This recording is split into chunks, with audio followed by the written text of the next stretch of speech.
What's up, guys? It's Hamilton Neal here. We're talking at UConn women's basketball, talking the 2025 season. It's coming up in November, less than 2 months away. Super excited for this basketball team, right? This UConn team is so deep. Geno auriemma is back, leading the way. So there's just so much to dive into, so much to talk about with this basketball team, the versatility of this team, the defensive mastery that this team is going to be able to showcase on a night in and night out basis. That is going to be super incredible to watch offensively, the spacing, the ability to pass the basketball, ball reversal. This UConn team is the best in the country by far, hands down. There are so many other championship contenders. I love UCLA. South Carolina is going to be there with Dawn, but UConn's the best team. They added Sarah Williams. They added Kaylee Heckle. They added these freshmen. Sarah Strong is back. Azzi Fudd is there. Over the course of the summer, I talked about KK Arnold and Kaylee Heckle, the 2 point guards on this team that are going to be front and center. I've talked a lot about who's going to start, who's going to come off the bench. At the end of the day, it doesn't really matter. KK Arnold is great on the defensive end. KK Arnold is a spark even on the offensive end. We saw that in the national championship game. KK brings the energy, and she can handle the offense. And KK's a junior in the system, so this is her 3rd year. She has the experience. She has the trust of her teammates. Kaylee's coming in from USC, a team with Juju Watkins, a team with a lot of other talent. So the expectation coming in for her is pick up on the system quick, be a fast learner. Same thing for the freshmen, right? Blanca Canonez is on campus. We finally saw some proof of that with a picture of her. So great to see her there, right? Great to see her getting acclimated coming up. And she's special offensively and defensively. Does she have to improve her shooting? Yeah, of course she does, right? That's the one area of her game, perimeter shooting, that we need to see an uptick. We need to see those numbers rise a little bit more. But in terms of talent defensively, right? She's been compared to Tamika Catchings, and that is an incredible comparison for any player to get. Offensively, her ability to get to the hoop and all the rest, her athleticism, that's going to be there. Same thing with Janet Alafia at 6'5", her ability to move, her ability to take somebody off the bounce. We've seen that. Take somebody off the dribble, getting that downhill game going a little bit, putting the ball on the floor. That's always something that big players have to develop, right? They have the back to the basket part of their game, but working on putting the ball on the floor, hitting that mid-range jump shot on a consistent basis, and keeping the defense honest from 3. You don't have to be great from 3, but be enough of a threat where they're going to put somebody on you, right? So those are the things that bigs have to work on.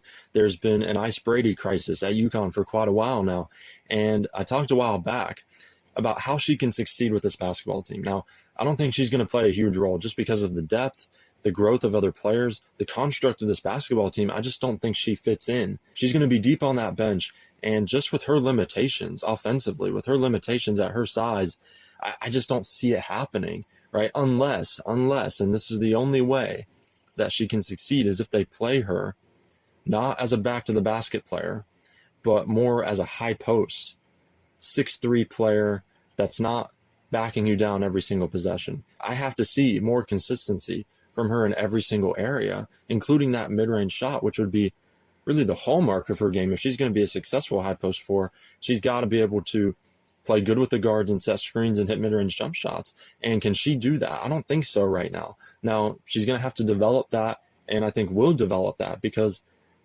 that's the only role she can play on this team. They have Sarah Williams, they have Jana in the post. They have it figured out there. And we've seen with the injuries in the past that Ice is not going to be a back-to-the-basket player, or at least a successful back-to-the-basket player. So having her there at least as an option, and if she can develop her game in terms of screen setting, in terms of physicality and handling that on a night-to-night basis, and the mid-range jumper, then yeah, I think she can be successful. But again, it's going to be an uphill climb for her. Azzi Fudd, knockdown shooter, we know what she brings to the table. She's going to be the leader of this basketball team. Right, this is her team now. Paige Bueckers is gone. So for her coming out, it's going to be important to use her voice as a leader, lead by voice and also by example with her play on the floor. And I think with that combination of leadership and elite play, she's going to be a contender for National Player of the Year, and she's going to be a contender for the top pick in the 2026 draft. Now, I said National Player of the Year. Sarah Strong also very much in that mix. You could probably put her out in front right now, right up there with Juju Watkins, and then Azzi would be there, Lauren Betts. So there's a short list at this point. But you got 2 UConn Huskies that are capable of winning Player of the Year. I did a video about that as well, talking about both players and what they bring to the table. But Sarah Strong is the most complete player in a long, long time. I don't even know if I can throw out a name like, oh, since Candace Parker or since whoever else. There's really no comparison for Sarah Strong. Now, people throw out Alyssa Thomas, and that's about as good of a comparison as you can make, because Alyssa Thomas impacts the game defensively. She impacts the game as a distributor, as a scorer. She pulls down rebounds. She's a do-it-all player, right? She doesn't have a position. She's just an elite basketball player that covers every single area, and Sarah Strong does the same thing. As a freshman last season, we saw incredible instincts defensively. We saw incredible hand and foot movement. The way that she moves, it's just incredible. Offensively, she can put the ball on the floor. She can hit the three-point shot. She can hit the mid-range, right? She can pass the basketball. She could play point guard for this team. If she absolutely had to, she could play point guard for this basketball team. So there's very much a LeBron aspect to her game, in terms of LeBron is that guy that's a 6'9" power forward, but he can hit the jumper. He's a 3-level scorer. He is incredible as a passer, one of the best passers in the history of basketball, right? And he's really a point forward. And that's the same thing that Sarah Strong is for the UConn Huskies. So her game is the most complete in the country. And I love Juju Watkins, and who knows what the future holds for her as a college basketball player coming off the ACL. But with Sarah Strong, it's just going to be incredible to see her in year 2. She was in year 1, arguably the best player in the country, arguably UConn's best player. You know, she was that player that came in, gave Paige a second option, was the first option at times. But in the tournament, Paige took over. We know that. Paige was incredible. But Sarah Strong came in and averaged almost 20 points a game. I'm not even going to say number 2. She was the 1A player for UConn last year. Paige Beckers was 1, Sarah Strong was 2. I'm interested to see what Ayanna Patterson brings to the table this year. Caroline Ducharme, in her final season as a UConn Husky, is she going to put something together, right? That is consistent, that is sustainable, that's tangible for us to say, okay, Caroline's back. Caroline's going to be a contributor for this basketball team. I like what she can do being a scrappy player, scoring inside. As far as the outside game, she has to develop that, right? She has to get her numbers up as a three-point shooter. She can hit a three-point shot. But as far as being a consistent outside threat, she's been so hurt. We haven't been able to see that yet. So just her development going to be key. Morgan Shelley, Ali Zabel, these players are going to take a step up. Sarah Williams, her coming in from Wisconsin, I mean, she's a proven player. She's one of the best players in the country, playing on a team that just wasn't good, right? So going into UConn, she's ready.